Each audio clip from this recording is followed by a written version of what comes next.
est le tout nouveau secrétaire général de l'Assemblée parlementaire de la francophonie, l'APF. Bruno Fuchs est notre invité. Bonsoir. Bonsoir. Soyez le bienvenu dans 64 minutes sur TV5 Monde. Vous êtes député français MoDem du Haut-Rhin, membre de la majorité donc en France. Et vous le savez, avant de parler de votre nouveau rôle à l'APF, forcément le monde francophone regarde avec attention les images qu'on a vues en début de journal, cette crise sociale et politique qui dure en France. Comment en sortir selon vous ?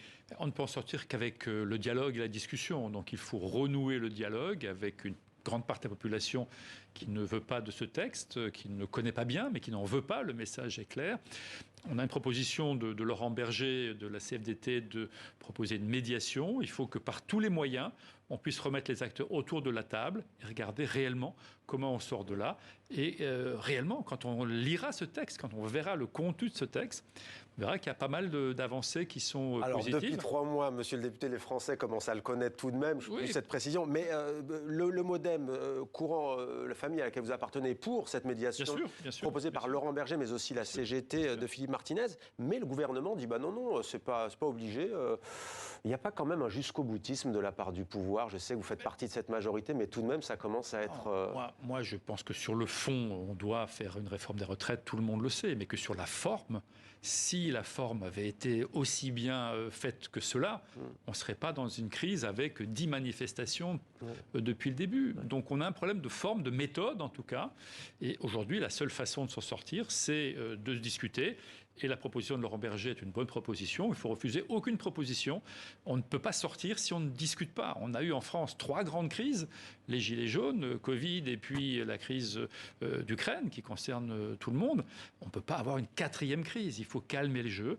Il faut qu'on se mette autour de la table. Et une fois qu'on pourra à nouveau se parler, je pense qu'on verra que dans le texte, il y a pas mal d'éléments qui pourraient plaire à beaucoup d'organisations syndicales. Voilà pour cette impasse donc, qui dure depuis près de 3 mois. On en vient à votre nouveau rôle de secrétaire général de l'Assemblée parlementaire de la francophonie. La francophonie ne séduit plus, redoublons d'efforts. Alors ça, c'est la tribune, le titre de la tribune que vous avez publié dès le lendemain de votre élection, c'était la semaine dernière, le vendredi. Pourquoi ne séduit-elle plus la francophonie ? Alors, d'abord, elle attire encore un certain nombre d'acteurs. Nous, à l'APF, on a des nouveaux adhérents qui sont arrivés, le Monténégro, le Kosovo, on a de nouveaux adhérents qui veulent venir, l'Angola, le Val d'Aoste, l'Italie également. Donc, l'Ukraine, l'Ukraine la Rada, va arriver effectivement au mois de juillet. Donc, on est une organisation, l'institution attire. Mais la francophonie des peuples, des citoyens, attire moins. D'abord, il y a une question qui est mécanique, qui est que dans un monde multilatéral, il y a d'autres acteurs qui arrivent. Donc forcément, votre influence est moindre lorsque d'autres arrivent. Ça, c'est tout à fait naturel. Et puis ensuite, parce que je pense qu'on a du mal à se régénérer, c'est-à-dire à être attractif dans un monde du 21e siècle. Mais est-ce que la francophonie ne pâtit pas aussi de la défiance qui existe envers la France ? Je veux dire notamment une région qui vous intéresse, le Sahel par exemple.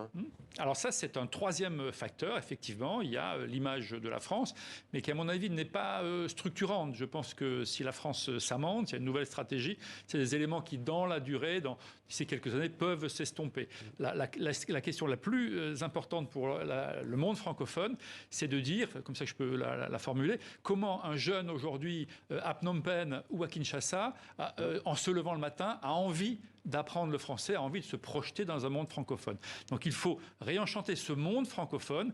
Et aujourd'hui, c'est vrai qu'on parle beaucoup du passé, on parle beaucoup de l'histoire, de la culture, de la langue, on parle beaucoup de la gouvernance, la démocratie, l'état de droit, la vision multilatérale. Je pense qu'il faut inventer un 3e étage de la francophonie qui correspond aux attentes de la jeunesse aujourd'hui. Bruno Fuchs, il y a quand même une phrase moi qui m'a interpellé. Vous déplorez aussi que la francophonie ne soit plus considérée comme un levier de l'influence de la France, mais est-ce vraiment sa vocation ?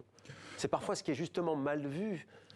Oui, après chaque pays utilise, en tout cas, ou dans la francophonie, utilise la francophonie à des fins aussi de son propre le levier, pays.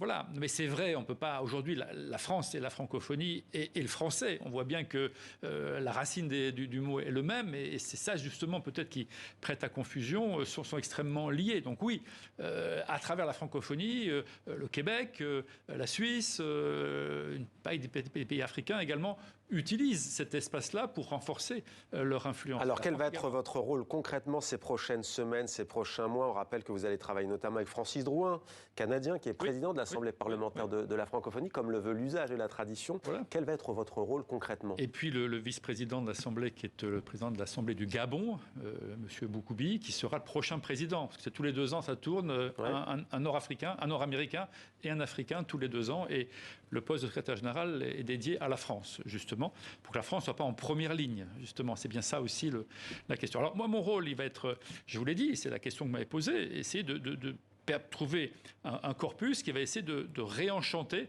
et donc de rendre attractif, de créer une valeur ajoutée au monde francophone. On va le faire en faisant de la diplomatie parlementaire pour les parlementaires, sur les grands terrains d'opération, pour essayer de renouer les liens avec un certain nombre de pays qui quittent ou qui prennent de leur distance vis-à-vis du monde francophone. On va essayer également de faire un corpus législatif, de prendre 1 ou 2 sujets par an, législatifs, les plastiques par exemple, déchets plastiques, la régulation des plateformes par exemple, il n'y en a pas en Afrique et c'est très dangereux pour la vérité, la santé publique. Voilà. Et donc on va essayer ensuite de faire en sorte que section par section, chaque pays propose une loi et vote une loi pour que dans le monde francophone, il y ait une valeur ajoutée, une singularité propre à la francophonie. Bruno Fuchs, député français donc et nouveau secrétaire général de l'Assemblée parlementaire de la francophonie.